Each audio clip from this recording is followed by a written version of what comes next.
بھائی سوال جو ہے نا یہ ضروری نہیں ہے کہ مجھے ہر سوال کا جواب معلوم ہو. جس کا جواب معلوم ہو اب بیان کر دوں گا، جس کا نہیں ہو تو کہہ دوں گا کہ مجھے پتہ نہیں. پریشان ہونے کی ضرورت نہیں. غیر مقلد اور اہل حدیث میں کیا فرق ہے؟ یہ بہترین سوال ہے. غیر مقلد کا مطلب ہے تقلید نہ کرنے والا، یہ لفظی ترجمہ ہے. اہل حدیث کا مطلب ہے حدیث والا، یہ لفظی ترجمہ ہے. اب تشریح یہ ہے، تقلید کسے کہتے ہیں؟ تقلید کہتے ہیں آنکھیں بند کر کے بے سوچے سمجھے بغیر دلیل کے کسی کی پیروی کرنا. اب بے دلیل یہ لغت میں لکھا ہوا ہے، القاموس الوحید وغیرہ میں لکھا ہوا ہے، لغت کی کتابوں میں، ڈکشنریوں میں. اب بے دلیل کا کیا مطلب ہے؟ بے دلیل کا مطلب ہے کہ قرآن نہ ہو، کیونکہ قرآن تو دلیل ہے. نبی کی حدیث بھی نہ ہو، یہ بھی دلیل ہے. اجماع نہ ہو، یہ بھی دلیل ہے. تو یہ قرآن، حدیث، اجماع، اور اسی طرح اس میں اور بھی ہے، عامی کا مفتی کی طرف رجوع کرنا، قاضی کا گواہوں کی طرف جو ہے گواہوں سے گواہی سن کے فیصلہ کرنا. تو اس کو چھوڑ کر چھٹی چیز ہے بغیر دلیل کے کسی کی پیروی کرنا، یہ تقلید ہے. تو اب غیر مقلد اسے کہتے ہیں جو بے سوچے سمجھے بغیر دلیل کے آنکھیں بند کر کے کسی کے پیچھے نہ چلے. اب ان کی قسمیں ہو سکتی ہیں. اب ایک اہل حدیث بھی غیر مقلد ہو سکتا ہے جو تقلید نہیں کرتا. اب ایک کو پرویزی بھی جو ہے غیر مقلد ہو سکتا ہے. غیر مقلد عقیدوں میں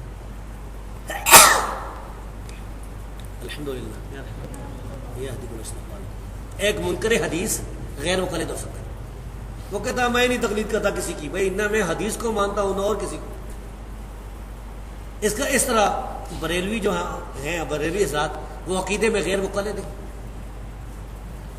تو یہ غیر مقلد لفظ یہ ایک لفظ ہے، اس کا معنی ہے کہ تقلید نہ کرنے والا.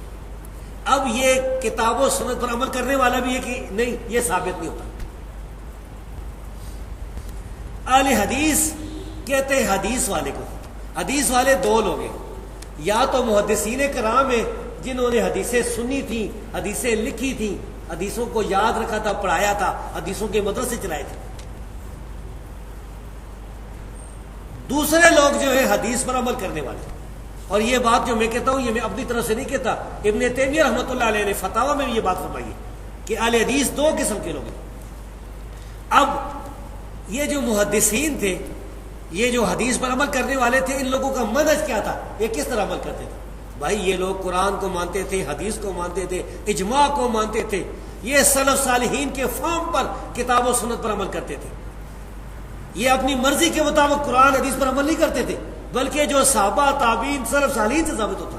تو اہل حدیث اس کو کہتے ہیں جو قرآن حدیث اور اجماع کو حجت سمجھتا ہے اور قرآن حدیث پر سلف صالحین کے فہم کی روشنی میں عمل کرتا ہے، اور اسی طرح سارے صحابہ کرام سے محبت کرتا ہے، صحابہ کرام کی گستاخی نہیں کرتا. جتنے بھی ثقہ تابعین تھے اور تبع تابعین تھے جو ثقہ تھے قابل اعتماد، ان سے محبت کرتا ہے، ان کا احترام کرتا ہے، کسی کی گستاخی نہیں کرتا، سلف صالحین کے منہج اور فہم پر ہے. اور باقی بھی جو باتیں مثلا اللہ تبارک و تعالیٰ 7 آسمانوں سے اوپر عرش پر مستوی ہے، وہ ساری صفات ان کو کما یلیق بشان ہی کما یلیق بجلالہ مانتا ہے، وہ اہل حدیث ہے. اہل حدیث علیحدہ چیز اور غیر مقلد علیحدہ. اور یہ لوگ جو ہیں یہ ہمیں غصے سے گالیاں دیتے ہوئے غیر مقلد کہتے ہیں اہل حدیث کو. یہ جو مخالفین ہیں نا یہ اس طرح کرتے ہیں. اور یاد رکھیں اللہ تبارک و تعالیٰ جو ہے نا علی کل شیء قدیر، اللہ رب العزت نے ان لوگوں کو کس طرح ذلیل کیا. یہ ہمارے لیے یہ غلط لفظ استعمال کرتے تھے، یہ لفظ انہوں نے اپنے اماموں کے بارے میں استعمال کیا، غیر مقلد کا لفظ. در مختار کی شرح تحتاوی میرے پاس موجود ہے، اس میں لکھا ہے کہ امام ابو حنیفہ، امام مالک، امام شافعی اور امام احمد حنبل، تحتاوی نے لکھا ہے کانو غیر مقلدین، یہ سارے غیر مقلد ہیں. اور اسی طرح مجالس حکیم الامت میں تھانوی کا یہ قول موجود ہے، انہوں نے کہا تھا امام ابو حنیفہ کا غیر مقلد ہونا یقینی ہے. تو بھائیو غیر مقلد علیحدہ چیز ہے. اہل حدیث وہ ہیں جو تقلید کے بغیر کتاب و سنت پر سلف کے صالحین کے منہج کی روشنی میں عمل کرتے ہیں.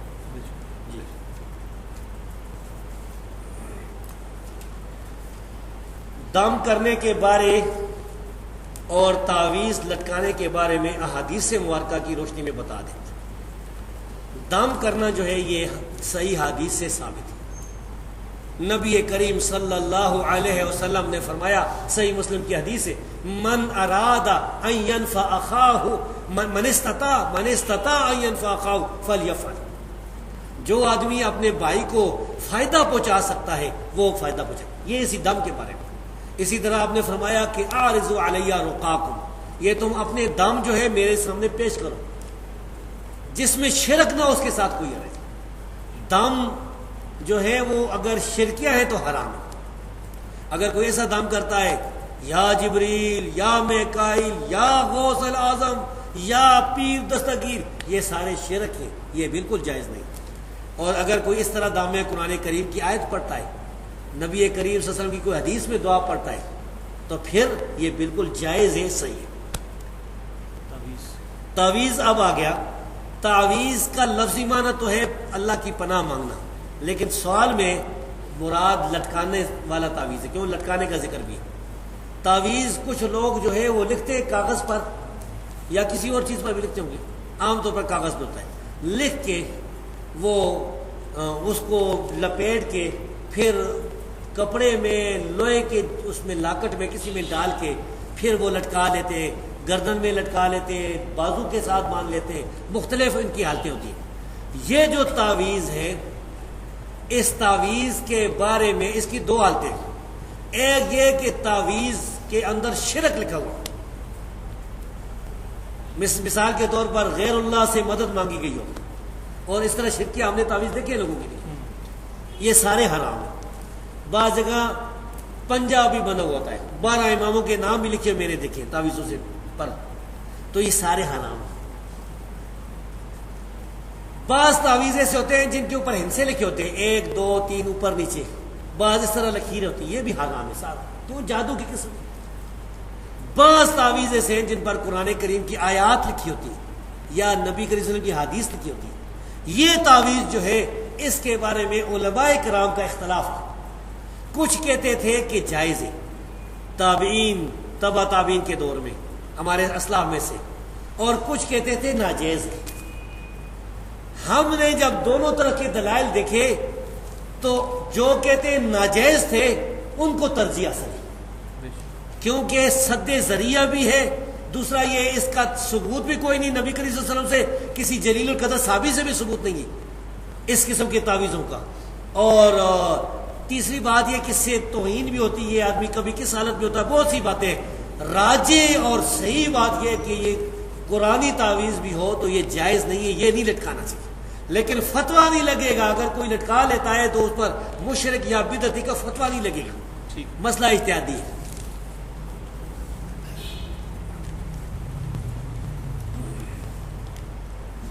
کیا کسی صحیح یا ضعیف روایت سے ثابت یا مروی ہے کہ مومن کی نگاہ سے بچو کیونکہ وہ خدا کے نور سے دیکھتا ہے؟ ہاں، ایک روایت تو آتی ہے بے سند اور موضوع کے، اتقوا من فراست المومن فإنه ينظر بنور اللہ۔ یہ کوئی طبرانی میں ضعیف مردود روایت ہے، یہ صحیح نہیں ہے۔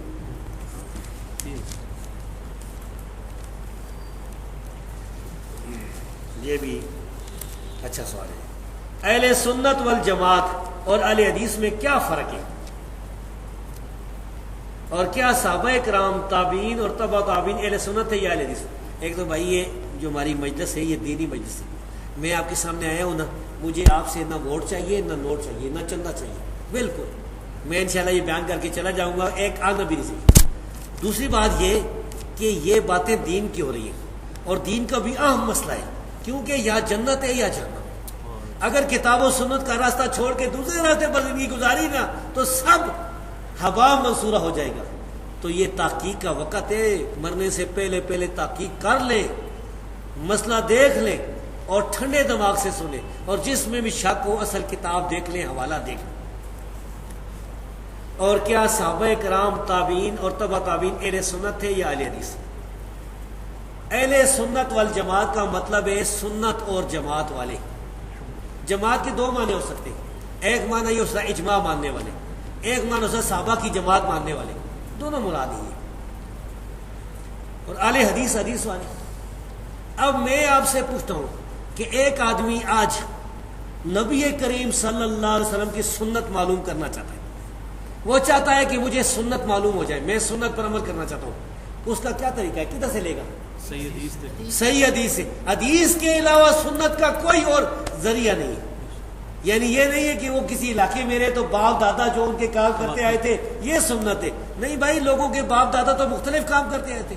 بریلیوں کے باپ دادا مختلف، بریلیوں میں بھی آگے گروہ ہوں گے، کسی کے باپ دادا کوئی اور طریقے پر ہوں گے بریلی، کسی کا دوسرے پر ہوگا۔ اسی طرح دیوبندیوں کی کسی کا باپ دادا حیاتی ہوگا، کسی کا مماتی ہوگا، اور بھی ہوں گے۔ بھائی یہ باپ دادا والی بات یہ سنت سے ثابت، یہ سنت والی بات نہیں ہے۔ یہ امین حسن اصلاحی جو منکرین حدیث میں تھے تھا، یا جاوید غامدی جو آتا ہے ٹی وی پر، یہ جو لوگ سنت میں فرق کرتے ہیں نا، میں کہتا ہوں تم سنت لوگ ہیں کدھر سے؟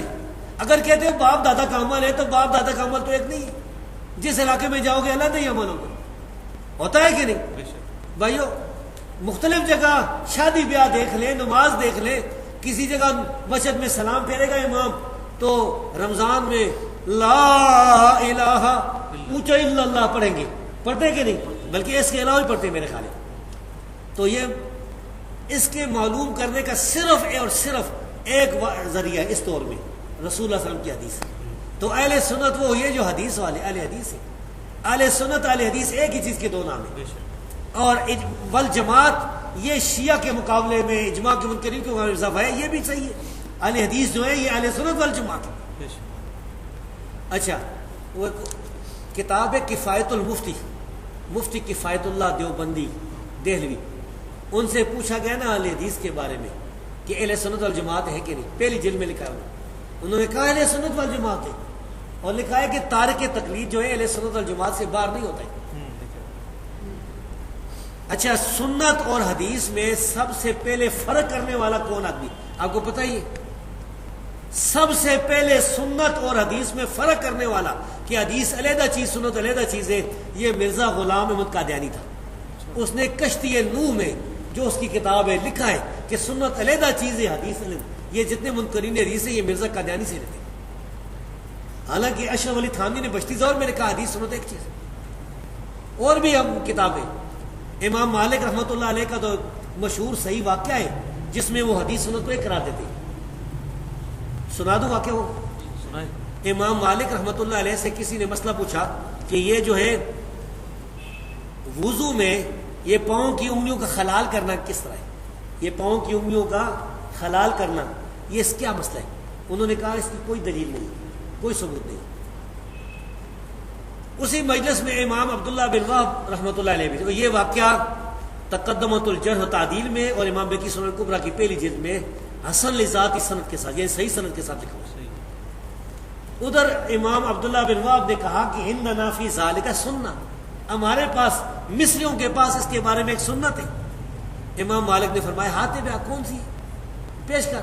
انہوں نے اپنی سند کے ساتھ حدیث بیان کی اور اس حدیث میں مستورد ابن شداد رضی اللہ تعالیٰ تک سند پہنچائی، اور وہ فرماتے ہیں کہ رسول اللہ صلی اللہ علیہ وسلم آپ فرماتے تھے کہ انگلیوں کا خلال کرو۔ امام مالک نے یہ سن کر فرمایا ان ھذا الحدیث حسن، یہ تو حسن حدیث ہے، اچھی حدیث ہے۔ پھر وہ کہتے ہیں کہ جب بھی ان سے مسئلہ پوچھا جاتا تھا وہ کہتے تھے انگلیوں کا خلال کرو۔ پہلے پتہ نہیں تھا، وہ کہتے تھے نہیں یہ خلال، جب پتہ چل گیا حدیث آ گئی خلال کرو۔ تو بھائیو یہ بات ہے،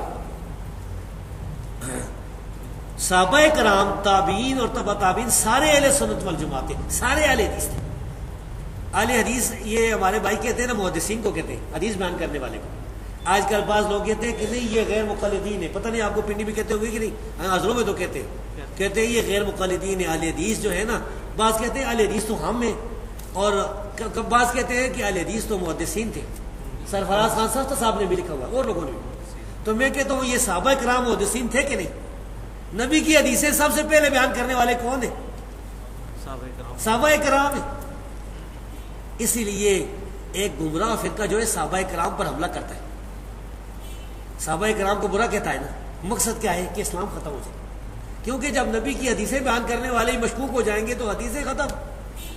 وہ میں کہا کرتا ہوں نا کہ چور جو ہے نا، چور اس کی سب سے زیادہ دشمنی کس سے ہوتی ہے؟ نہیں، یہ جو چور ہے نا، چوری کرنے والا، چوکیدار سے چور کی سب سے زیادہ دشمنی چوکیدار سے.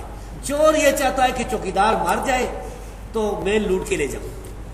تو یہ جو چور ہے نا، جو دین کو ختم کرنا چاہتے ہیں، وہ جو دین کے چوکیدار تھے صحابہ کرام اور تابعین، ان کو برا کیا. بدعت کی جامع تعریف کیا ہے؟ کیا لاؤڈ سپیکر پر نماز پڑھنا بدعت ہے؟ مسجد میں اے سی لگانا، مسجد میں چراغ کی بجائے ٹیوب لائٹ لگانا وغیرہ. بدعت کی جامع تعریف یہ ہے کہ جو چیز ادلہ اربع سے ثابت نہ ہو، جو 4 دلیل قرآن، حدیث، اجماع اور اجتہاد، ان چاروں دلیلوں سے ثابت نہ ہو، اور خیر القرون میں اس پر عمل بھی نہ ہوا ہو. یعنی وہ چیز خیر القرون کے دور میں اس کا وجود ممکن ہو لیکن عمل بھی نہ ہوا ہو اور ادلہ اربع سے بھی ثابت نہ ہو. اس کی مثال کیا ہے؟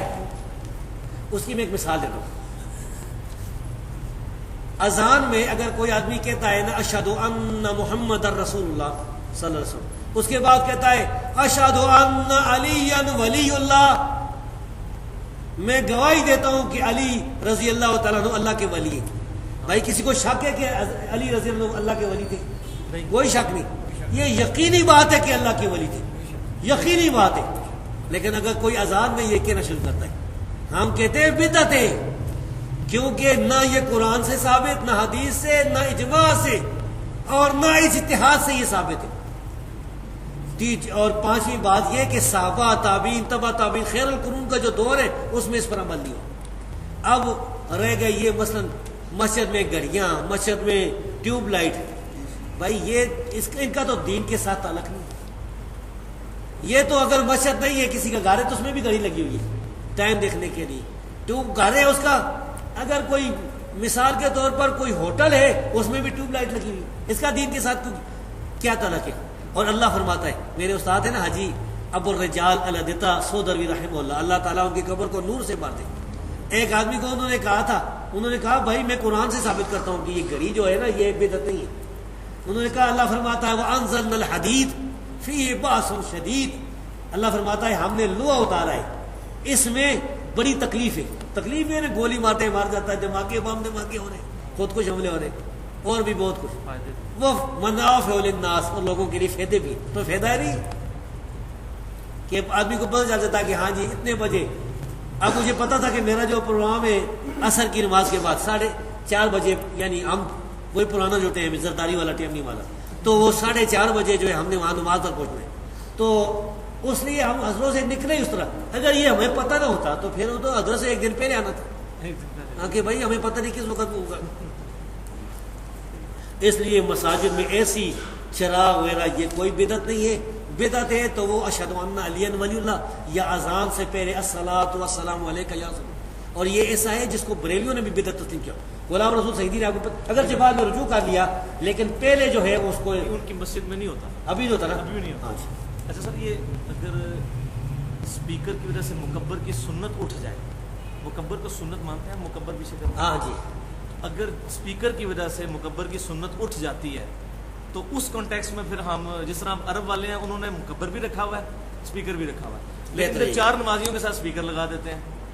نہیں وہ صحیح بات، یہ بات بہتر ہے کہ اگر لوگ زیادہ ہوں نا، مثال کے طور پر وہ 40 50 100 صفحے ہیں تو اتنے دور تک جو ہے وہ آواز، اب لاؤڈ اسپیکر لگا ہوا ہے نا، تو اس میں فرض کرے کہ لاؤڈ اسپیکر نہ ہو تو پھر کدھر تک آواز جاتی تھی؟ فلان جگہ تک. تو بہتر ہے کہ پیچھے مکبر بھی ہو جائے. بہرحال یہ مسئلہ بھی اجتہادی مسئلہ ہے. اس میں ہم اگر وہ مکبر نہیں رکھتے اور لاؤڈ اسپیکر پر ہی استعمال کرتے ہیں تو چونکہ یہ ایک ایسی چیز ہے جو رسول صلی اللہ علیہ وسلم کے زمانے میں نہیں تھی. بہتر والی بات وہ یہ ایجاد بات کی ہے، اس دور کی ایجاد ہے. انبیاء، صالحین، صدیق وفات کے بعد اپنی قبور میں میٹھی نیند سو رہے ہیں یا کس طرح قرآن اس کی رہنمائی سے واضح. بھائی یہ تو انبیاء سارے جو ہیں وہ جنت میں اعلیٰ مقام پر، نبی کریم صلی اللہ علیہ وسلم جنت میں اعلیٰ مقام پر موجود، سارے انبیاء، صدیقین بھی اور نیک لوگ جتنے شہداء صالحین سارے اپنی وفات کے بعد یا شہادت کے بعد عالم برزخ میں یا اللہ تبارک و تعالیٰ نے برزخ میں ان کو جنت میں اگر داخل کر دیا ہے، یا جس کی قبر کوئی جنت کے باغوں میں سے ایک باغ بنا دیا، قبر سے جنت کی طرف دروازے کھول دیے، تو اللہ تبارک و تعالیٰ ہر چیز پر قادر ہے، وہ سارے اسی طرح جنت میں خوشوں میں موجود ہیں، نعمتیں ہی نعمتیں ان کے لیے. اور ان میں سے ایسے بھی خوش نصیب ہے جن کو کہا جاتا ہے نم کا نومت العروس، سو جا جس طرح دلہن سوتی ہے، اور اس سے یہ وہ عرس نہیں ثابت ہوتا.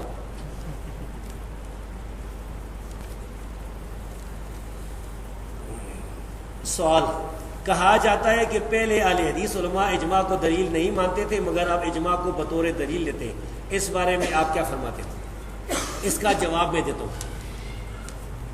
سید نذیر حسین محدث دہلوی کا نام سنا ہوگا آپ، ان سے بڑی نفرت کرتے ہیں دیوبندی بریلوی حضرات. یہ ہندوستان میں 60 سال تک حدیث پڑھانے والے تھے، اور اللہ تبارک و تعالیٰ نے ایسی برکت عطا فرمائی کہ ان کے ہاتھ شاگرد جو تیار ہوئے نا، شاگردوں کی فوج ہزاروں میں شاگرد، اور ان کے شاگرد بھی ہیرے ہیں. عبد الرحمن مبارک پوری، شمس الحق، عظیم آبادی، فلان ان کے شاگرد ہیں. تو سید نذیر حسین محدث دہلوی کے شاگردوں میں سے تھے ایک حافظ عبداللہ غازی پوری رحمۃ اللہ علیہ. یہ بھی بہت بڑے عالم تھے، دلی میں مدرسہ بھی بنایا تھا بڑا.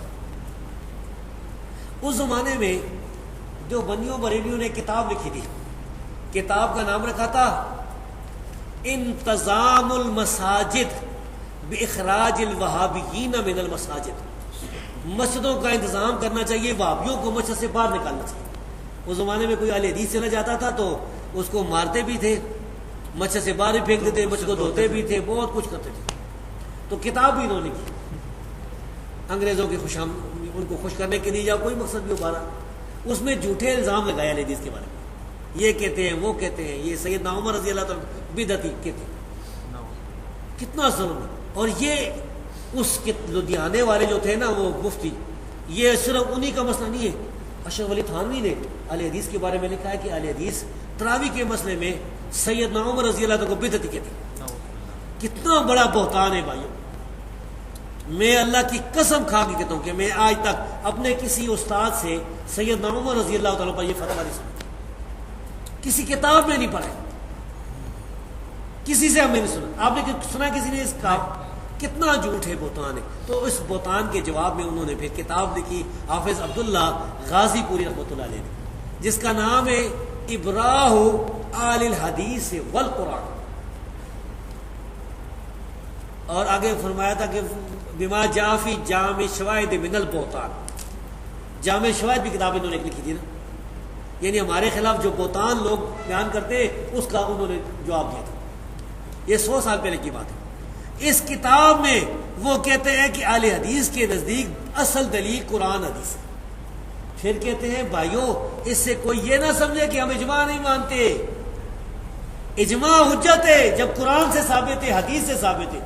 رسول اللہ صلی اللہ علیہ وسلم فرمایا اللہ میری امت کو گمراہی پر جمع نہیں کرے گا. تو جب اجماع حجت ہے تو خود بخود قرآن حدیث میں اجماع ماننا بھی آ گیا. تو یہ 100 سال پہلے بھی ہمارے علماء اجماع کو مانتے تھے. اگر کسی نے انکار کیا تو اس کی غلطی ہے بھائی. اور یہ اصل میں یہ بہتان ہے ہمارے خلاف جو یہ لگاتے ہیں کہ یہ بھی سوال ہے. اچھا، کیا یہ کسی صحیح حدیث سے ثابت ہے کہ قیامت والے دن جب کسی آدمی کی فرض نمازیں پوری نہ ہوئیں تو اس آدمی کی سنتے اور نوافل سے کمی پوری کی جائے گی؟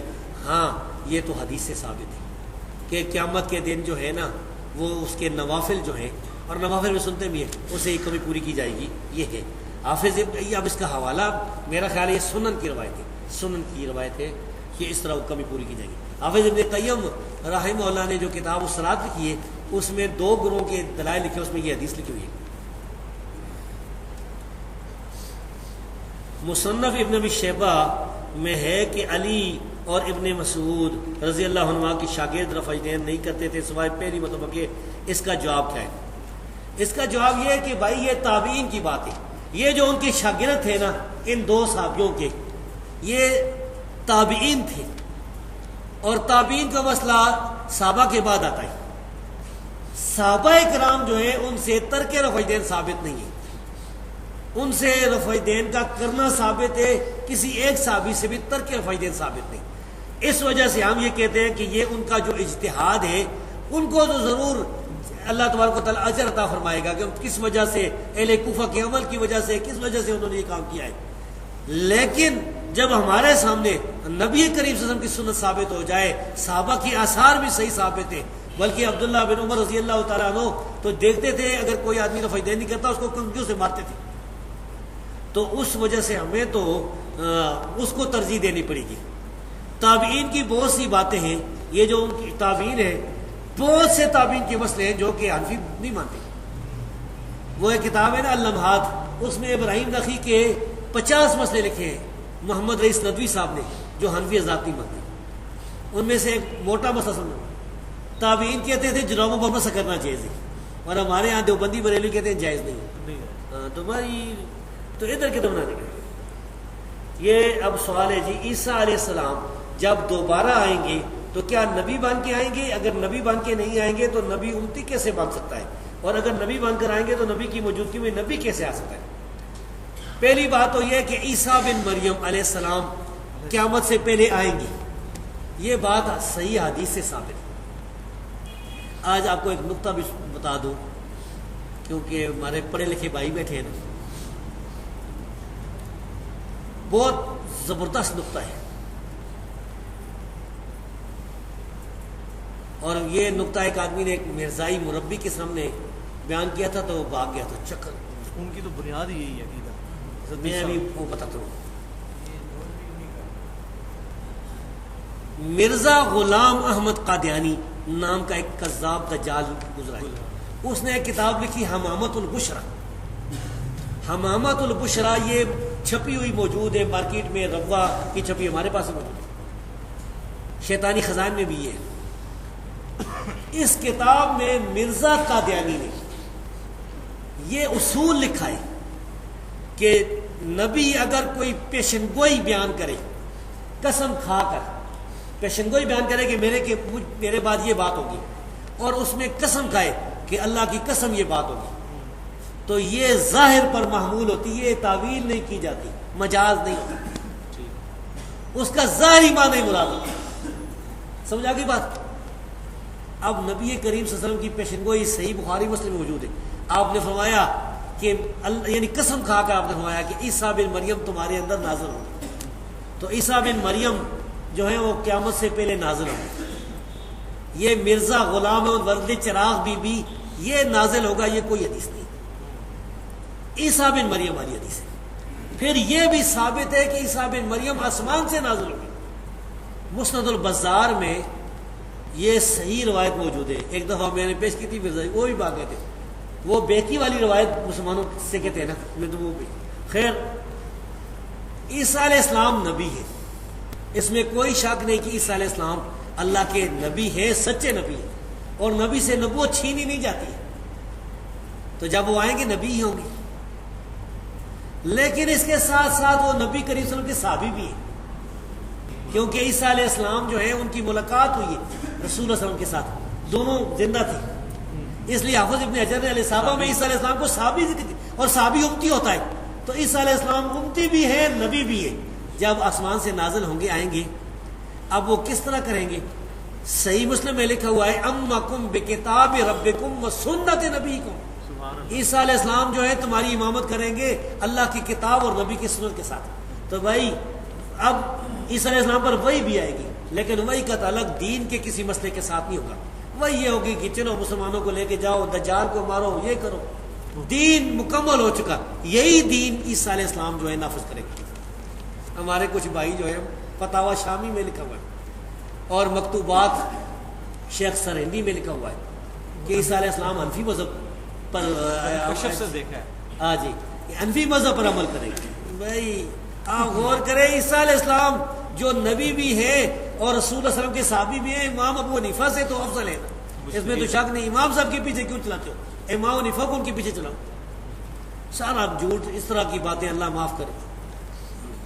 تو بھائی یہ حقیقت ہے، یہ آ سکتا ہے، یہ آئیں گے.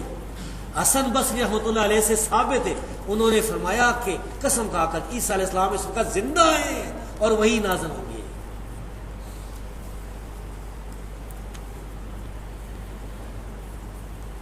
73 فرقوں والی حدیث کی موجودگی میں دوسروں کو کس حد تک دعوت دینی چاہیے؟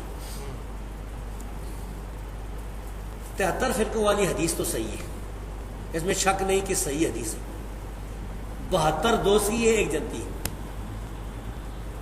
اب جو 72 دوسری ہیں ان سے اگر آپ نے دعوت ان کو دینی ہے تو نرمی سے، بہت اچھے طریقے سے، ادعو الی سبیل ربک بالحکمت والموعظۃ الحسنۃ. یہی طریقہ ہمارے اسلاف سے ثابت ہے. وہ میں نے بتایا تھا نا، آپ کو پتا ہے، میں آپ کو بتا دوں. بعض اوقات جو ہے اس طرح کا ہوتا ہے نا کہ ایک پکا گمراہ کافر ہے، نرمی سے اور دلائل سے اگر بیان کرے تو اللہ تبارک و تعالیٰ بڑی فتح دیتا ہے اور بڑے لوگ جو ہیں وہ صحیح ہو جاتے ہیں. قاضی ابو بکر الباقلانی ایک عالم گزرے، خطیب بغدادی کے استاد تھے. اس زمانے میں غالباً معتصم باللہ کا دور تھا بغداد میں. تو عیسائیوں کا جو بادشاہ تھا وہ ادھر قسطنطنیہ میں ہوتا تھا، ترکی میں جو اس وقت ہے. یہ اس وقت عیسائیوں کا دارالخلافہ تھا، یہ اس وقت فتح نہیں ہوا تھا. اس بادشاہ نے الچی بھیجے کہ مسلمانوں کا کوئی عالم میرے پاس آئے، کوئی ہمارے ساتھ بات کرے، یعنی بات کرنا چاہتے ہیں. تو خلیفہ نے قاضی ابو بکر الباقلانی کو بھیجا ہے. یہ بہت حاضر جواب انسان تھا. قاضی صاحب جب گئے تو اس بادشاہ نے کوئی ایسا انتظام کیا تھا کہ جو آدمی آتا تھا وہ جھوک کے داخل ہوتا تھا دربار میں، سجدہ کی حالت میں. قاضی ابو جعفر جب اس جگہ پہنچے تو انہوں نے کھڑے ہو کر پہلے پیٹھ بھی کاٹ لی اور پہلے ٹانگیں اندر داخل کی اور پھر پیٹھ پر چلتے ہوئے آگے دربار میں سیدھے کھڑے ہوئے. تو بادشاہ تو ناکام رہا. اس بادشاہ نے مذاق اڑاتے ہوئے طنز و مزاح کے اس الفاظ میں کہا کہ سنا ہے تمہارے نبی کی بیوی پر زنا کی تہمت لگی تھی. امی عائشہ صدیقہ کا اس نے ذکر کیا، مسلمانوں کی توہین کرنا چاہتا تھا. قاضی ابو بکر نے پھر وہاں جواب دیا. اس نے کہا ہاں 2 عورتوں پر تہمت لگی تھی زنا کی. ایک شادی شدہ عورت تھی جس کا کوئی بچہ پیدا نہیں ہوا، کیونکہ بچہ ہی پیدا ہو سکتا ہے نا زنا سے، کوئی بچہ پیدا نہیں ہوا. ایک کنواری تھی، وہ بچہ لے کے آ گئی ہے، کنواری بچہ لے کے آ گئی ہے اور دونوں بے گناہ تھی. وہ تو ہکا بکا رہ گیا، ہکا بکا رہ گیا. پھر وہ جو ہے نا ان کا پوپ، آج کل تو اٹلی میں نا پوپ تھا، پوپ نے کچھ بات کی، اس کو بھی خاموش کیا. پھر پوپ سے کہا ہے کہ تیرے بیوی بچے کس طرح ہے، ٹھیک ٹھاک ہے تیرے بیوی بچے؟ تو لوگ بولے دباری کی نہیں نہیں نہیں نہیں، پوپ کی شان کے لائق نہیں. پادری ان کا شادی نہیں کرتا نا، بڑا یہ بڑی توہین ہے، یہ کیا کہہ رہے ہیں آپ؟ انہوں نے کہا شرم نہیں آتی، پوپ کی شان کے لائق نہیں ہے بیوی بچے، اور اللہ کے بارے میں کہتے ہو اللہ کا بیٹا ہے، عیسیٰ اللہ کا بیٹا، شرم نہیں آتی؟ تو بھائی یہ ان اچھے طریقے سے دعوت دے، دلائل کے ساتھ دعوت دے، کسی کو کافر مشرک نہ کراتے. موسیٰ علیہ السلام والا قول وہ یاد رکھے. فما بال القرون الاولی، فرعون نے کہا تھا یہ اگلوں کا کیا ہوگا؟ انہوں نے کہا علم عند ربی فی کتاب لا یضل ولا ینسى. لفظ فرشتہ ہم اکثر ملائک کے لیے استعمال کرتے ہیں، تو کیا قرآن و حدیث کی روح سے یہ ٹھیک ہے؟ ٹھیک ہے بھائی، زبانیں. ومن آیاتی، اللہ فرماتا ہے ومن آیاتہ خلق السماوات والارض واختلاف السنتکم والوانکم. اللہ کی نشانیاں میں سے یہ ہے آسمان زمین پیدا کیا، یہ تمہاری زبانوں کا اختلاف، تمہارے رنگوں کا اختلاف، کوئی کالا کوئی سفید، کوئی گورا کوئی سانولا. یہ ترجمہ ہے، یہ یعنی ملک کا فارسی میں ترجمہ ہے، تو یہ جائز ہے، کوئی نہ چیز نہیں. یہ اسلام نہیں کہتا کہ تم دوسری زبان نہ بولو. اسی وجہ سے میں کہتا ہوں خدا کا لفظ بھی جائز ہے. بعض اہل حدیث جو ہے نا، شیخ حمید اللہ پشاوری نے اس بارے میں رسالہ بھی لکھا، نہیں بھائی خدا کا لفظ بھی جائز ہے، بہتر نہیں، بہتر اللہ کا ہے، ہم تو اللہ ہی کہتے ہیں، لیکن اگر کوئی کہتا ہے تو یہ ترجمہ ہے. وہ ایک آدمی تھا نا شیخ غلام اللہ رحمتی صاحب، ایک بہت بڑے اہل حدیث عالم ہے صبح رات میں، تو ان کے پاس گیا اور اس نے کہا کہ خدائے نہ منما پشتوں میں کہ میں خدائے نہیں، میں خدا نہیں مانتا ہوں. تو انہوں نے جواب دیا حضرت تمہارا کافر نہیں ماں، میں اتنا کافر نہیں ہوں کہ میں کہوں میں خدا نہیں مانتا، تو کہ میں لفظ خدا نہیں مانتا، یہ لفظ نہیں مانتا. تو بہرحال اس پر اجماع ہے، جب خدا پر اجماع ہے، آلوسی نے روحانی میں اجماع نقل کیا ہے ترکی کہتے ہیں تکری، ازبک کہتے ہیں تھینگے تالا، یونانی کہتے ہیں تھیوس، انگریز کہتے ہیں گاڈ، اور کتنے کی کیا کہتے ہیں. تھیوس تو مجھے پتا کیونکہ یونانی مجھے آتی ہے. یہ دوسرا سوال سینسر، سوال کا جواب ضروری نہیں ہے، اس کے لیے حضرت تشریف لے کے آئے.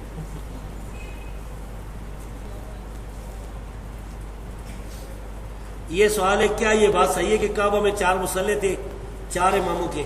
ہاں بھائی 4 مصلے تھے خانہ کعبہ کے ارد گرد، لیکن یہ مصلے اماموں نے نہیں بنائے تھے، یہ کوئی ان کی وفات کے 700 سال بعد بنے، اور یہ ترکوں نے بنائے تھے. یہ عثمانی ترک جو تھے نا، ترکوں نے یہ مصلے بنائے تھے 4 مصلے. اور ان کے بارے میں رشید احمد گنگوئی انہوں نے لکھا ہے کہ یہ بری بات ہے، ان کی تالیفات میں لکھی. ہاں یہ امر زبون ہے، برا ہے. وہ میرے پاس حوالہ لگا ہوا ہے، وہ فون پر مجھ سے آپ حوالے لے سکتے ہیں.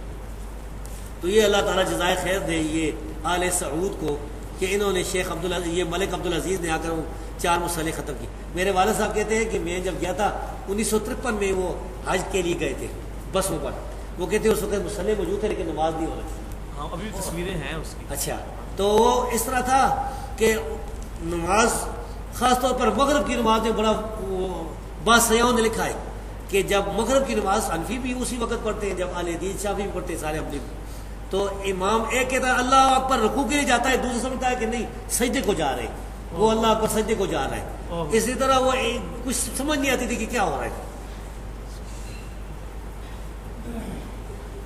اگر آپ داڑھی کٹواتا ہے کیا وہ امامت کرا سکتا ہے؟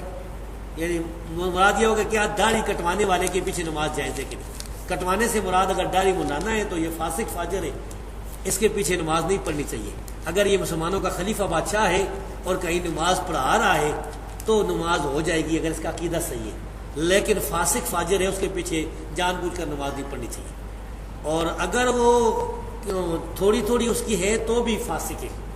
اگر ایک مٹھی سے زیادہ کٹاتا ہے تو پھر نماز ہو جاتی ہے. یہ مسئلہ اجتہادی ہے، صحابہ کرام ثابت ہے، فاسق فاجر نہیں ہوتا. صحابہ سے ثابت ہے. ہاں صحابہ کرام سے ثابت ہے، تابعین سے بھی ثابت ہے، اور بغیر اختلاف کے ثابت ہے. کسی ایک نے انکار نہیں کیا. میں کہتا ہوں اجماع ہے، یہ اجماع ہے. اس بارے میں یہ 2 موقف غلط ہے. ایک ہمارے استاد جو ہے نا، میرے کئی استاد اہل حدیث علماء جو کہتے ہیں داڑھی کو کینچی لگانا حرام ہے، یہ بھی غلط ہے. اور شیخ البانی جو کہتے ہیں کہ ایک مٹھی سے کاٹنا واجب ہے ضروری، یہ دونوں غلط ہے. بہتر یہ کینچی نہ لگائیں، اگر کوئی لگا لیتا ہے ایک مٹھی سے زیادہ تو جائز ہے، کیونکہ یہ اگر حدیث کے خلاف ہوتا تو کوئی تو انکار کرتا صحابہ کرام سے، لیکن نبی کریم صلی اللہ علیہ وسلم کینچی ثابت نہیں، اس لیے نہیں لگا چاہیے. من القا ہے، القا لفظ نہیں ہے، من علقا تمیمتن فقد اشرکا، جس نے منکا لٹکایا اس نے شرک کیا.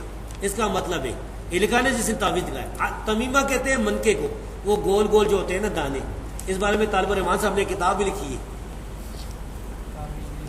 وہ اگر یہ جواز کی طرف گئے لیکن اس کی بس وجہ یہ تھی کہ شاہ محمود ربانی نام کے ایک آدمی نے فتویٰ لگایا تھا یہاں پنڈی میں امام احمد حنبل رحمۃ اللہ علیہ پر. تو پھر جو ہمارے استاد ہیں، میرے استاد حافظ عبدالحمید اظہر حافظ اللہ، انہوں نے اور کس اور نے یعنی مشورہ دیا تو پھر شاہ صاحب نے وہ کتاب لکھی ہے دفاع میں نا. تو بہرحال صحیح مسئلہ یہی ہے کہ جو شرک ہے، شرکیہ تعویذ یا یہ منکے جو ہے نا، پھاٹک منکا ہمارے یہاں ان کو میں یہ بھی استعمال ہوتا ہے، وہ کہتے ہیں پھاٹک منکا، تو یہ شرک ہے. اگرچہ ایک روایت یہ بھی آئی ہے امی عائشہ صدیقہ رضی اللہ تعالیٰ عنہا سے، وہ کہتی ہے کہ منکا اگر بیماری کے بعد ڈالا جائے تو شرک نہیں ہے. یہ بھی صحیح روایت ہے. تحوی کی شرح مانی الاثار میں مستدرک الحاکم ہے. وہ کس نیت سے اگر وہ عورت اپنی خوبصورتی کے لیے لگاتی ہے شاید اس کانٹیکسٹ میں بس وہ ہوگا. بہرحال یہ ہے شرک جو ہے نا وہ شرکیہ اور یہ منکے شرک ہے. کون سی؟ اچھا عقائد اور مسائل، کون سی چیز عقائد میں شامل ہے اور کون سی چیز مسائل میں شامل ہے، یہ فرق عام آدمی کو کس طرح معلوم ہوگا؟ معلوم ہو جائے گا. اللہ پر ایمان، رسول پر ایمان، اور اس طرح عذاب قبر، یہ ساری چیزیں عقائد ہیں.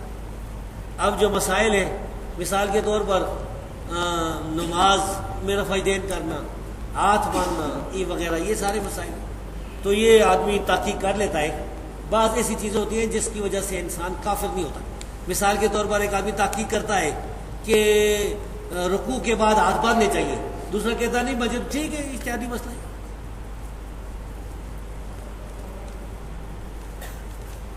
ایک آدمی قرآن مجید پڑھ رہا ہو اور دوسرا آدمی کسی اور کام مشغول ہو تو سننے اور پڑھنے کے لیے کیا حکم ہے؟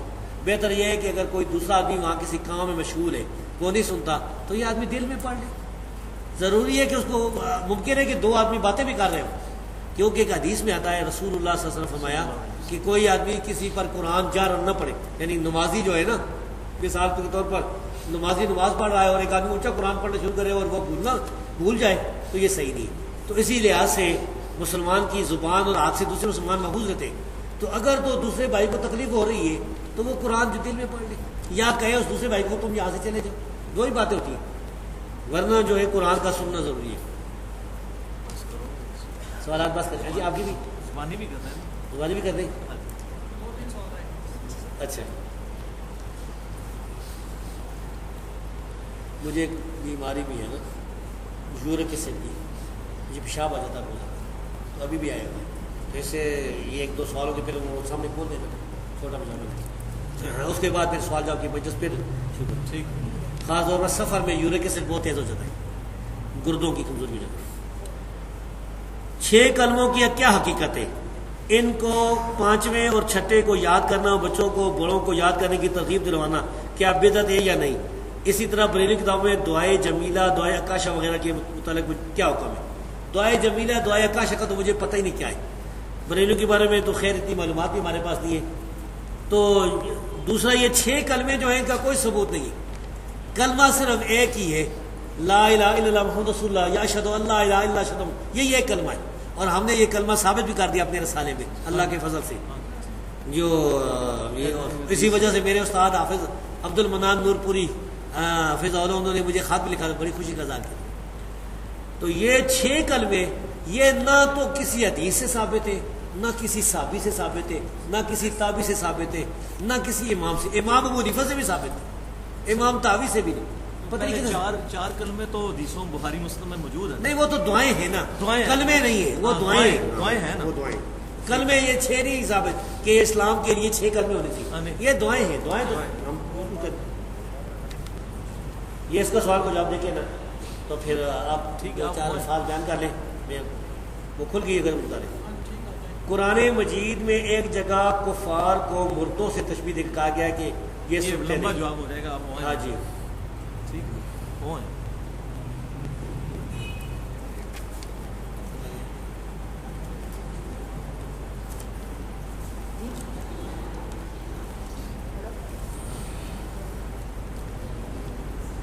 یہ اس کا جواب دینے سے پہلے بتاؤں، یہ باندھ رہے ہیں نا، وہ ریکارڈ بھی کر رہے ہیں ویڈیو قسم کا.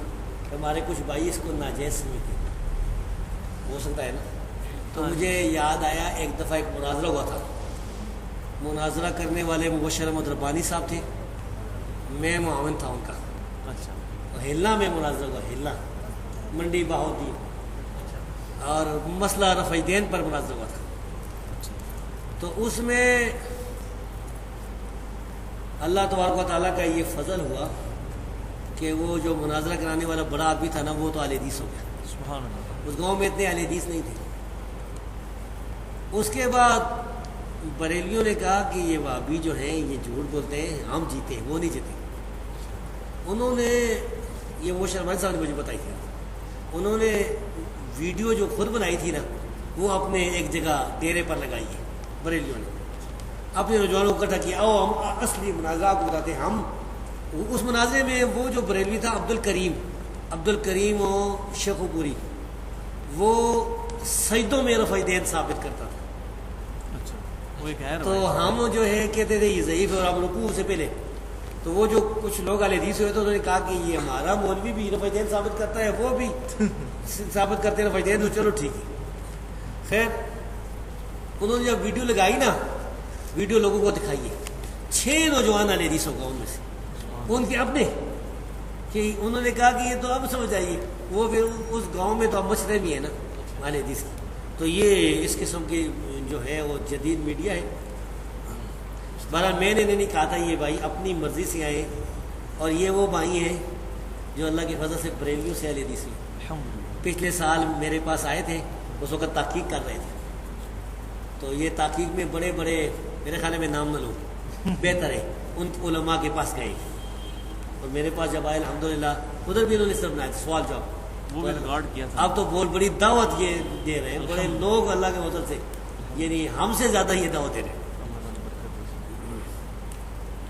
جی یہ قرآن مجید میں ایک جگہ کفار کو مردوں سے تشبیہ دے کر کہا کہ یہ سنتے نہیں، اس کی تشریح کسی محدث کی روشنی میں بیان فرمائیں.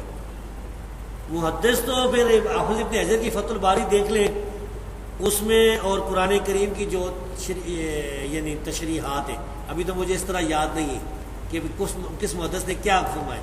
بہرحال وہ جو ہے نا، یہ مجھے یاد ہے کہ علماء کرام کہتے ہیں کہ یہ جو کافروں کی یعنی نفی ہے نا سننے کی، یہ سماع و انتفاع ہے، انہیں یعنی نفع دینے والا سننا نہیں اس سے مراد. باقی یہ کہ مثلا کلیب بدر والوں نے سنا تھا کافروں نے نبی کریم صلی اللہ علیہ وسلم کی بات کو، یہ ثابت ہے. تو یہ مسئلہ سماع موتا کا یہ بڑا اختلافی مسئلہ ہے اور لمبا مسئلہ ہے. اس بارے میں ہماری تحقیق یہ ہے کہ مردہ کچھ نہیں سنتا سوائے اس کے جو نبی کریم صلی اللہ علیہ وسلم کی حدیث سے ثابت ہے. مثلا قدموں کی آواز سنتا ہے. اصحاب بدر جو تھے وہ کفار جو مارے گئے تھے انہوں نے سنا تھا، بس یہ ثابت ہے، باقی مردہ کچھ نہیں سنتا. بعد لوگوں نے غلو کر کے بخاری کی اس حدیث کو ہی ضعیف قرار دے دیا، مماتیوں نے، دیوبندیوں نے. وہ تو بخاری کو ہی ضعیف قرار دے دیا. وہ جو ایک ان میں سے ایک مماتی ہے، اس نے ایک کتاب لکھی ہے قرآن مقدس اور بخاری محدث. یہ دیکھیں اس کی جہالت. قرآن مقدس لفظ صحیح ہے مقدس، لیکن بخاری محدث لفظ غلط ہے. محدث نام ہی غلط ہے. اس میں گالیاں دی ہیں امام بخاری کو اور حدیث کے اماموں کو. اس کا جواب میں نے دیا ہے.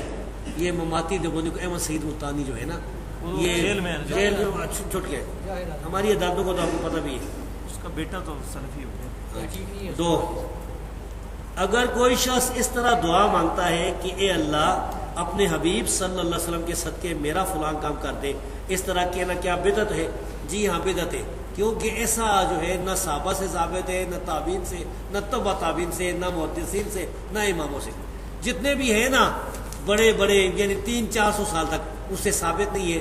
تو ڈائریکٹ اللہ سے دعا کریں، وسیلہ پیش کرنے کی کیا ضرورت ہے؟ اس بارے میں آپ ابن تیمیہ کی کتاب الوسیلہ دیکھ سکتے ہیں. زکوٰۃ کے بارے میں بیان کریں کہ یہ کتنے مال پر فرض ہے. یعنی ایک شخص کے اوپر 5 لاکھ کا کاروباری قرض ہے، جبکہ اس کے پاس موجود مال 2 لاکھ کا ہے اور اس نے 4 لاکھ کا ادھار دیا ہوا ہے، تو کیا وہ اپنے پاس موجود مال کی زکوٰۃ ادا کرے گا یا کل مال کی یا قرض کے علاوہ جو مال ہو؟ یہ بہت سے سوال ہے اس میں.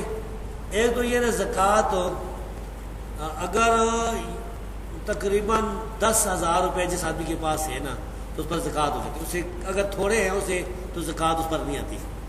وہ لے صفی معدون خمس اواقن صدقہ والی حدیث جو ہے نا، 5 اوقیہ چاندی سے کم اگر جس کا ہے نا اس پر صدقہ نہیں ہے.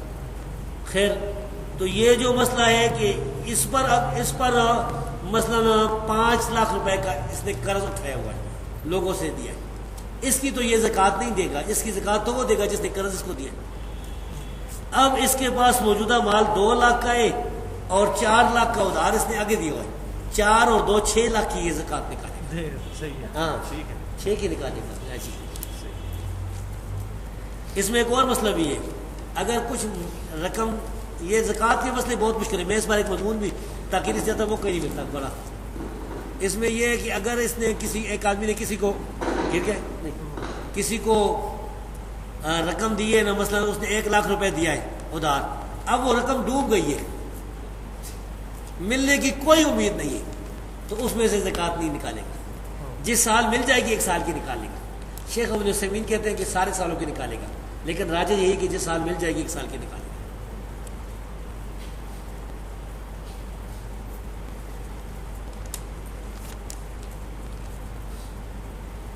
بھئی یہ ایک ہنچے تو جواب دے ہی نہیں، یہ حدیث ہے. عمار بن یاسر رضی اللہ عنہ کو رسول اللہ صلی اللہ علیہ وسلم نے فرمایا تھا کہ تمہیں ایک باغی گروہ قتل کرے گا. یہ حدیث بالکل صحیح ہے، بخاری میں صحیح بخاری. تقتل الفئۃ الباغیہ، متواتر حدیث ہے. سیدنا عمار رضی اللہ عنہ کو باغی گروہ قتل کرے گا. آگے لکھا ہے کہ وہ حضرت امیر معاویہ رضی اللہ عنہ کے گروہ کی طرف سے قتل ہوئی ہے. نہیں، حضرت ابی معاویہ کے گروہ کی طرح یہ غلط ہے.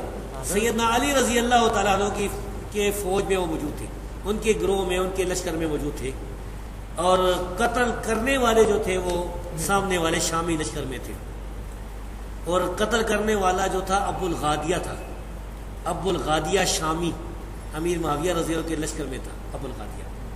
تو ابو الغادیہ جو ہے، اچھا تو اب یہ باغی والا جو ہے ہم فتویٰ نہیں لگاتے ہیں بھائی، اس مسئلے میں یہ ہے کہ صحابہ کرام دونوں طرف صحابہ کرام تھے، مسئلہ اجتہادی تھا، اجتہادی خطا کی وجہ سے جو ہے وہ یہ کہہ سکتے ہیں کہ بھائی سیدنا علی رضی اللہ تعالیٰ کا گروہ جو ہے وہ اقرب الی الحق ہے، وہ حق پر ہے۔ دوسرا جو گروہ ہے اگر کوئی اس کو باغی کسی نے کہا بھی نا تو وہ خطا اجتہادی کے معنی میں، یعنی باغی جو ہے وہ کافر نہیں ہوتا ہے، باغی مسلمان بھی ہو سکتا ہے۔ قرآن کی آیت ہے وَإِن طَائِفَتَانِ مِنَ الْمُؤْمِنِينَ اقْتَتَلُوا فَأَصْلِحُوا بَيْنَهُمَا، مومنوں کی دو جماعتیں، تو ہم پھر بھی سیدنا معاویہ رضی اللہ تعالیٰ عنہ یا ان کی جماعت کو باغی نہیں کہتے بھائی۔ لیکن یہ بات بالکل صحیح ہے کہ سیدنا عمار رضی اللہ تعالیٰ عنہ کو باغی جماعت قتل کرنے والی حدیث بالکل صحیح ہے۔ اگر حضرت عیسیٰ علیہ السلام نبی ہوں گے تو کیا حدیث میں آتا ہے کہ میں آخری نبی ہوں، میرے بعد کوئی نبی؟ ہاں یہ تو صحیح ہے، لیکن اس سے مراد یہ کہ رسول اللہ صلی اللہ علیہ وسلم کے بعد کوئی نبی پیدا ہونے والا نہیں ہے۔ نبی کریم صلی اللہ علیہ وسلم کے بعد قیامت تک کوئی نبی پیدا نہیں ہوا۔ عیسیٰ علیہ السلام تو پہلے نبی ہے، وہ تو دجال کو قتل کر، دجال کا فتنہ بہت بڑا فتنہ ہے، دجال کو قتل کرنے کے لیے اللہ تبارک و تعالیٰ انہیں نازل فرمائے گا، جس طرح کہ اللہ نے ان کے ساتھ وعدہ فرمایا ہوا ہے۔ اور اس سے یعنی وہ بعد والے نبی تو نہیں بن جاتے نا، عیسیٰ علیہ السلام تو پہلے تھے، اگر کوئی نبی پیدا ہو جاتا تو پھر ختم نبوت جو ہے اس میں فرق آتا۔ وہ ایک مولوی صاحب نے لکھا ہے نا کہ فرض کرے کہ کوئی آدمی کوئی نبی پیدا ہو جائے تو ختم نبوت میں فرق نہیں آئے گا، خاتمیت محمدی میں۔ یہ غلط بات ہے، بالکل یہ بالکل غلط بات ہے، بڑا فرق ہے، وہ تو ختم نبوت ہی ختم ہوتا ہے۔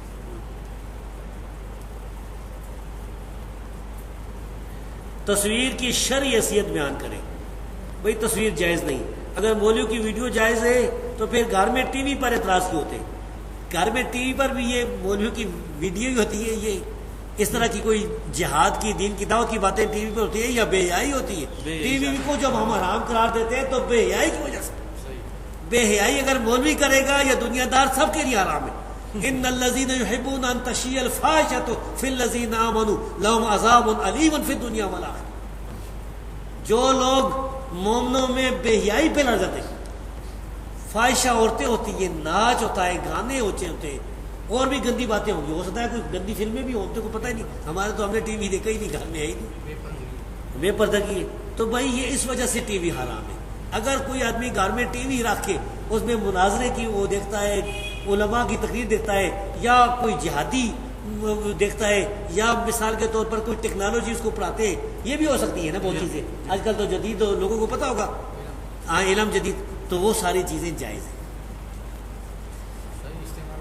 اگر یہ ویڈیو وغیرہ ناجائز ہو تو اس کی تائید کیوں کرتے ہیں؟ بھائی جواب ہم نے دے دیا ہے، باقی آپ ہم سے کیا منانا چاہتے ہیں؟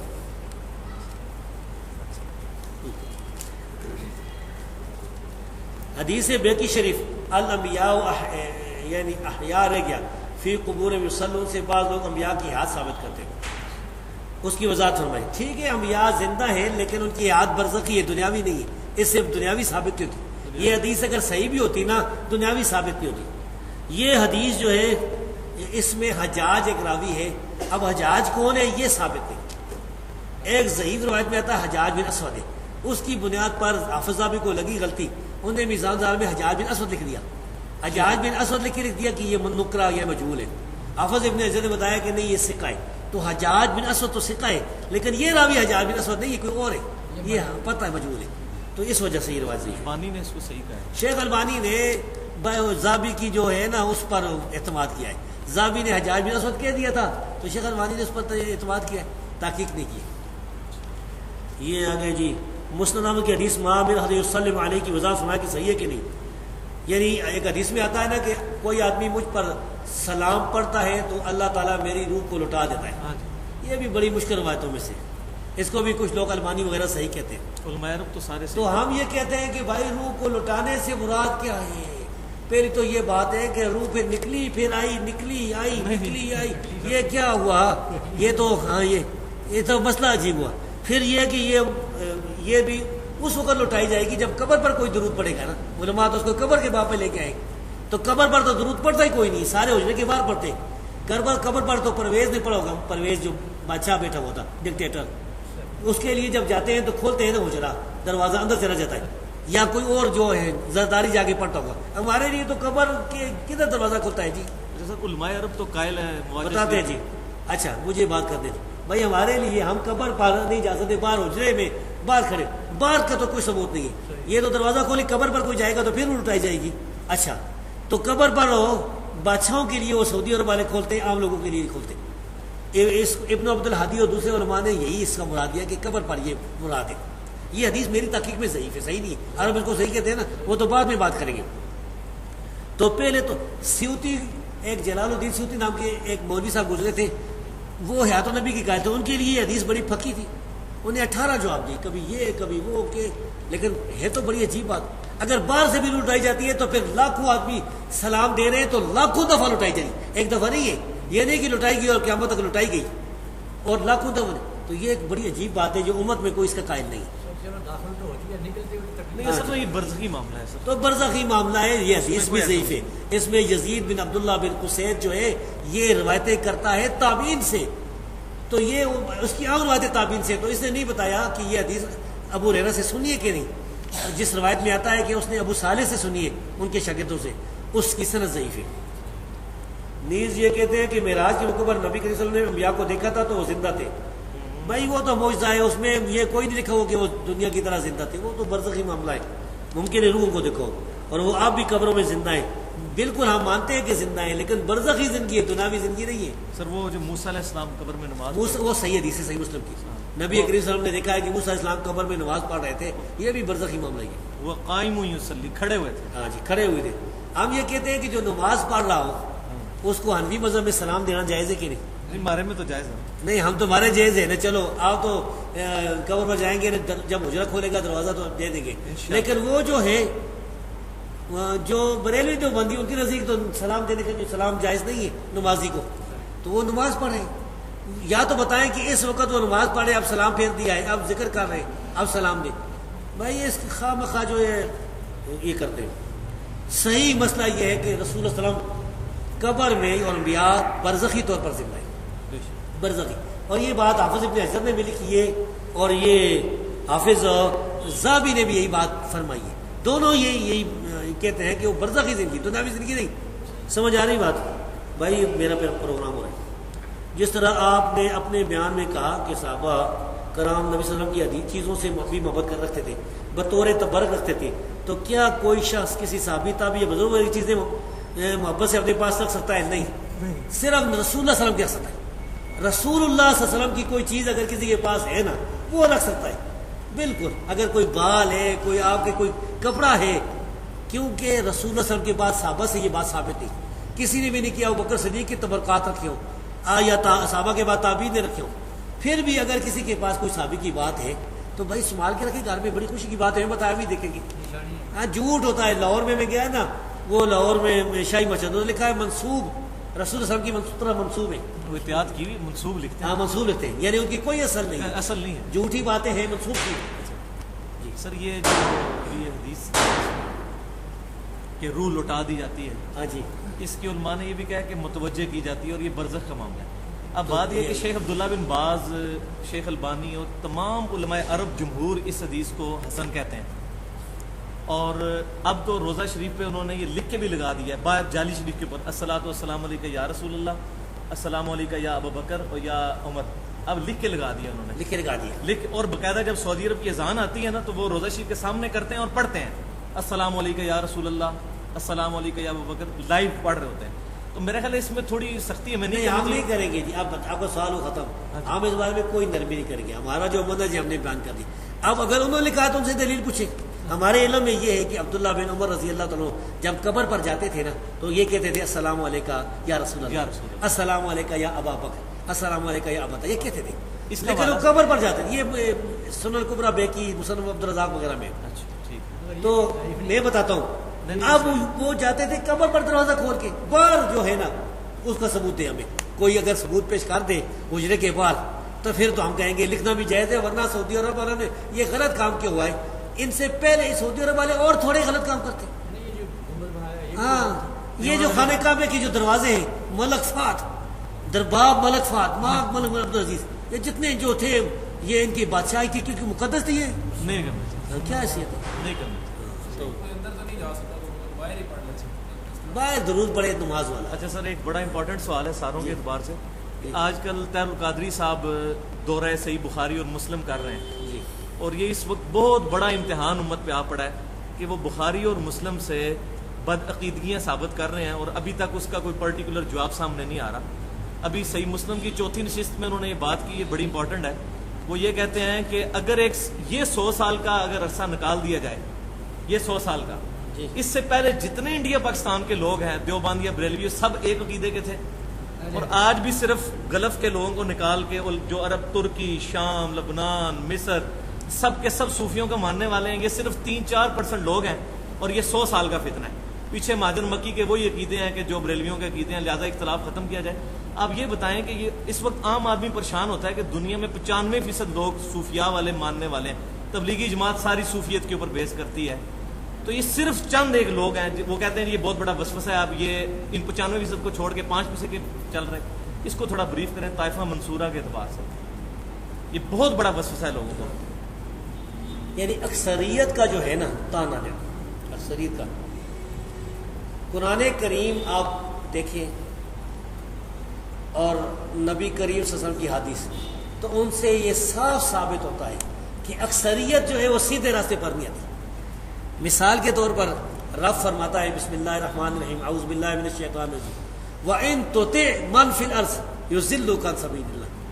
اے نبی اگر تو اکثریت لوگوں کی اکثریت کی اطاعت کرے تو تجھے سیدھے راستے سے وہ گمراہ کر دیں گے. وَمَا يُؤْمِنُ أَكْثَرُهُم بِاللَّهِ إِلَّا هُمْ مُشْرِكُونَ. سورہ یوسف میں آتا ہے اکثر لوگ اللہ پر ایمان کا دعویٰ بھی کرتے ہیں، ایمان بھی لاتے ہیں اور مشرک ہوتے ہیں. وَقَلِيلٌ مِّنْ عِبَادِيَ الشَّكُورُ. شاکر بندے تھوڑے. قرآن کریم سے اب تاریخ دیکھ لیں، نبیوں کی تاریخ دیکھ لیں. ایسے بھی نبی آئے ہیں جن کا کوئی ایک امتی نہیں تھا. قیامت کے دن وہ نبی ایک آئے گا، کوئی امتی نہیں ہوگا. کسی کے ساتھ ایک یا دو امتی ہوں گے. سب سے زیادہ ہمارے نبی کی اور موسیٰ علیہ السلام کی امت زیادہ ہوگی. تو یہ جو ہے سارے. اب میں آپ کو سناؤں ایک حدیث جو طاہر القادری کے لیے بھی بڑی پکی ہے، صحیح بخاری اور صحیح مسلم کی متفق ہونے سے. قیامت کے دن رب العالمین اتنے غضب میں ہوگا جتنے غضب میں نہ کبھی پہلے ہوا نہ کبھی آئندہ ہوگا. اس دون سارے ڈرے ہوئے ہوں گے، انبیاء بھی ڈرے ہوئے. اس دن رب فرمائے گا یا آدم اخرج باس النار. اے آدم یہ جو انسان کھڑے ہیں نا ساری مخلوق ہوگی، جن انسان سارے ہوں گے، اگلے پچھلے گورے کالے سب ہوں گے، مرد عورتیں سب ننگے کھڑے ہوں گے. رب فرمائے گا ان میں سے جہنمیوں کو علیحدہ کر دیں. آدم علیہ السلام پوچھیں گے وما باس النار، اے رب جہنمی کیا ہے، کتنے ہیں؟ رب فرمائے گا من کل الف 999 والعیاذ باللہ. ہر 1000 میں سے 999 جنمی. ٹھیک ہے یاجوج ماجوج ہو گئے، کتنے ہوں گے یاجوج ماجوج؟ ڈال کر خرب کر دو، اسے بھی اوپر کر دو. بھائیو یعنی قیامت کے دن 1000 میں سے صرف ایک آدمی جنت میں جائے گا. قیامت کے دن صحیح بخاری اور صحیح مسلم کی اس حدیث سے ثابت ہوا کہ 1000 میں سے صرف ایک آدمی جنت میں جائے گا. پھر اس طرح صحیح مسلم کی حدیث سے رسول اللہ صلی اللہ علیہ وسلم نے فرمایا کہ بدأ الاسلام غریبا. اسلام جو ہے وہ اجنبیوں میں آیا ہے، اوپروں میں آیا ہے، تھوڑے تھوڑے تھے. یعنی ایک دو ہر قبیلے میں سے ایک آدمی دو. سیعود غریبا، پھر اجنبی ہو جائے گا. فطوبى للغرباء، ان اجنبیوں کے لیے خوشخبری ہے جو اجنبی ہوں گے. بعض روایتوں میں آتا ہے کہ النزاع من القبائل، بعض میں آتا ہے یصلحون اذا فسد الناس، یہ شیخ البانی لائے اپنی صحیح میں کہ وہ اصلاح کریں گے، لوگ سارے فاسد ہو جائیں گے، بہت سی اس قسم کی. تو خلاصہ یہ ہے کہ بھائی جو اہل حق ہیں وہ تھوڑے ہوتے ہیں. اب ہم یہ کہتے ہیں کہ طاہر القادری سے کہ چلو تم یہاں پنجاب میں زیادہ ہو، صوبہ سرحد میں تو دیوبندی زیادہ ہے، ہمارے علاقے میں دیوبندی زیادہ ہے، تو اکثریت کے پیچھے چلو. پھر بریلوی کس لیے بنے ہوئے؟ ایران میں شیعہ زیادہ ہے، ایران میں شیعہ زیادہ ہے. بحیثیت مجموعی دیکھیں تو دنیا میں کافر زیادہ ہے. اس کے بعد آپ دیکھیں تو یعنی مختلف کسی علاقے میں دیوبندی زیادہ ہے، کسی میں بریلوی زیادہ ہے. دیوبندی بھی کم نہیں ہے اب، خاص طور پر مدرسوں وغیرہ کی وجہ سے بہت پھیل چکے ہیں یہ بہت. تو طاہر القادری کا یہ استدلال. اب طاہر القادری کا یہ کہنا کہ 100 سال پہلے کوئی نہیں تھا، اگر اس کا یہ خیال ہے کہ 100 سال پہلے کوئی بھی دوسرا جو ہے وہ مذہب نہیں تھا، سارے بریلوی تھے، تو یہ جھوٹ ہے. کیونکہ کتاب و سنت پر عمل کرنے والے لوگ ہر دور میں رہے. شاہ ولی اللہ کے دور میں فاخر الہ آبادی کون تھے؟ الہ آباد سے جو آئے تھے، جنہوں نے فیدین کر کے نماز پڑھی تھی. اب جیسے رسالہ نجاتیہ لکھا ہے، میرے پاس فارسی میں رسالہ پڑھا ہوا ہے جس میں کہتا ہے تقلید حرام ہے. جب اس کو لوگ مارنا چاہتے تھے تو اس نے کہا کہ مجھے مارتے کیوں دہلی میں، اپنے کسی مولوی کے پاس لے جاؤ. لوگ لے گئے شاہ ولی اللہ کے پاس. شاہ ولی اللہ نے جب دیکھو سنا تو پتہ تھا بڑا عالم ہے، انہوں نے کہا ٹھیک ہے یہ بھی. وہ لوگ چلے گئے، چھوڑ دیا. انہوں نے کہا شاہ ولی اللہ سے کہ آپ کب شروع کریں گے؟ شاہ ولی نے کہا میں شروع کرتا تو آج تو نہ بچتا. لوگ مجھے بھی معافی کہتے ہیں.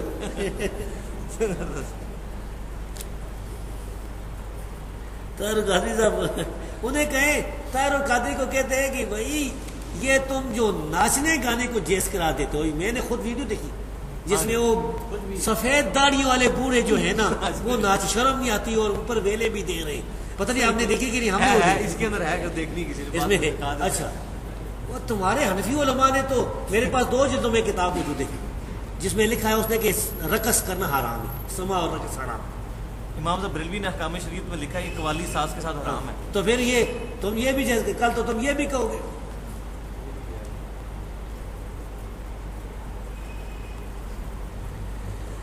یہ لکھا ہے جی ایک بھائی نے، ذرا سن لیں. حضرت عائشہ رضی اللہ عنہا نے جنگ جمل یا صفین میں فرمایا تھا کہ میں نے حضرت محمد صلی اللہ علیہ وسلم سے سنا تھا کہ مسلمانوں کے 2 گروہوں میں لڑائی ہوگی اور دونوں کے شہداء جنتی ہوں گے. یہ حدیث مجھے کوئی پتہ نہیں ہے، یہ حوالہ بھائی پیش کریں گے. آپ کیسے کہہ سکتے ہیں کہ علی رضی اللہ عنہ اقرب الی اللہ تھے؟ میں تو دلیل کی بنیاد کرتا ہوں. نبی پاک صلی اللہ علیہ وسلم فرمایا کہ میری امت میں اختلاف ہوگا، 2 گروہ بنیں گے، پھر ان میں سے ایک تیسری جماعت نکلے گی مارکہ خارجیوں کی. فرمایا اس سے وہ گروہ جنگ کرے گا جو اقرب الی الحق ہوگا، اور اسے علی رضی اللہ عنہ جنگ کی تھی. اور یہ میں جو کہتا ہوں یہ اہل سنت کا منہج ہے. اور دوسری یہ بتاؤں کہ اس بات کا حضرت عائشہ کو پتہ کیوں چلا؟ بھائی آپ نے جو عائشہ صدیقہ کے ساتھ بات منسوخ کی ہے یہ ثابت نہیں ہو. اگر ثابت بھی ہو تو آپ کا مسئلہ نہیں ثابت نہیں ہوتا. یہ ہم تو ہمارا یہ عقیدہ دونوں شہداء جنتی ہے، اس میں تو کوئی ہمارے خلاف بات ہے ہی نہیں. وہ دونوں صحابہ تھے جنتی ہے اللہ کے فضل سے. لیکن یہ بات ہو عائشہ صدیقہ رضی اللہ تعالیٰ پر تو وہ نظر آتی ہے مجھے، میرا جو محدثانہ تجربہ ہے نا مجھے یہ صاف جھوٹ نظر آتا ہے. اور یہ صحیح حدیث ایک سناؤں، نبی کریم صلی اللہ علیہ وسلم فرمایا تھا کہ میری بیویوں میں سے کون سی بیوی ہے جس پر حواب کے کتے بھونکیں گے؟ صحیح ہے یہ. جب عائشہ صدیقہ اپنے ساتھیوں کے ساتھ لشکر کے ساتھ جا رہی تھی حواب سے تو وہاں کتے بھونکے بہت زیادہ. یہ غیب کی خبر پوری ہوئی، ثابت ہوئی. اس لیے ہم کہتے ہیں کہ نبی کریم صلی اللہ علیہ وسلم کو جو اللہ نے غیب بتایا تھا وہ جانتے تھے وہی کے ذریعے. تو عائشہ صدیقہ نے پوچھا یہ کون جگہ؟ فرمایا یہ حوب ہے. انہوں نے کہا فرمایا مجھے تو حدیث یاد آ گئی، میں واپس آنا چاہتی ہوں. تو انہوں نے کہا کہ نہیں، اللہ مسلمانوں میں صلح کرا دے. یعنی مسئلہ صلح کا تھا، جنگ کا نہیں تھا. پھر جنگ ہوئی اور وہ پیشن گوئی پوری ہوئی. سر ادھر یہ بتا دیں ناسبی کون ہوتے ہیں؟ ہمارے ناسبی کافی ناسبی. میں یہ بتاؤں کہ ایک شیعہ ہے نا، شیعہ جو صحابہ کو برا کہتے ہیں، یہ بھی گمراہ لوگ. ایک ہے ناسبی جو سیدنا علی رضی اللہ تعالیٰ عنہ سے بغض رکھتے ہیں، سیدنا حسین رضی اللہ عنہ سے بغض برا کہتے ہیں.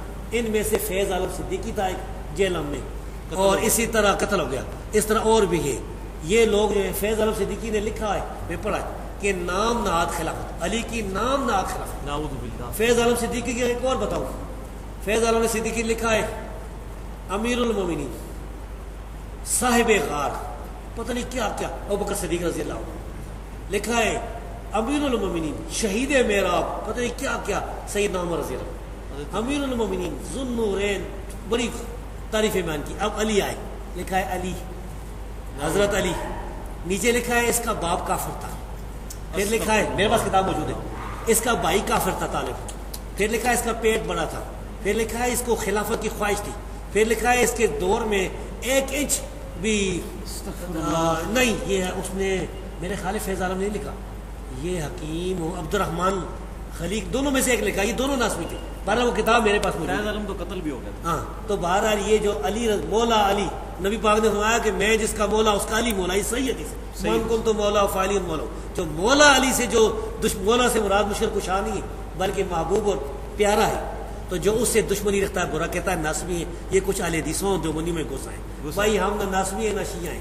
ہم رسول اللہ صلی اللہ علیہ وسلم کے سارے صحابہ سے پیار کرتے ہیں، سارے تابعین سے. نہ امیر معاویہ رضی اللہ تعالیٰ کی گسائی کرتے ہیں.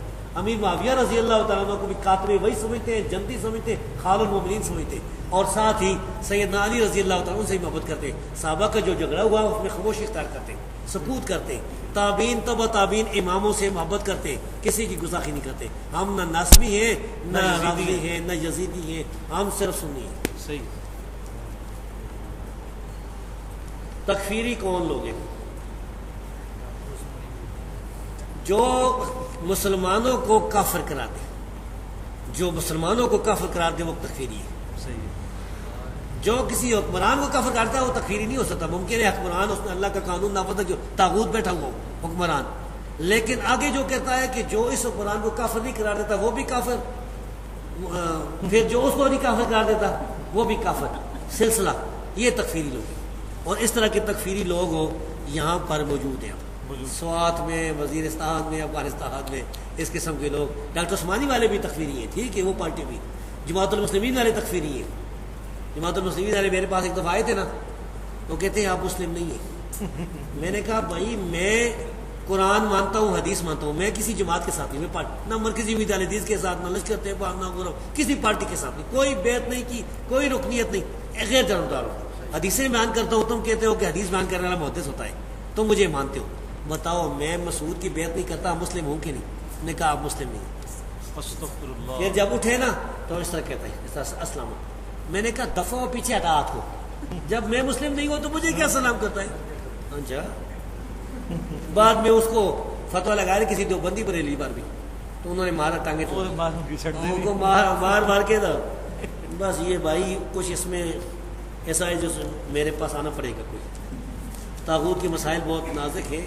ایجنسی والے جو ہے نا مجھ سے کچھ نہ کچھ فتویٰ نکالنا چاہتے ہیں کہ جلدی کچھ ہے. جس پر قرضہ ہو وہ جہاد پر جا سکتا ہے. ہاں جہاد پر جا سکتا ہے بھائی. اگر اس پر قرضہ ہے تو قرضہ ادا کرے، مدرسے داخل ہوئے، بڑا جہاد ہے، وہ جا کے پڑھے، بہت بڑا جہاد ہے. جی جی ٹھیک ہے جی. آپ بھائیوں سے اجازت دیتا ہوں. اللہ تبارک و تعالیٰ کتاب و سنت پر آپ کو مجھے ثابت قدم رکھے. اللہ تعالیٰ اس مجلس کو ہمارے لیے جو ہے باعث اجر بنائے. باقول کو جزاکم اللہ خیر. اب مجھے پانی پلا دیں.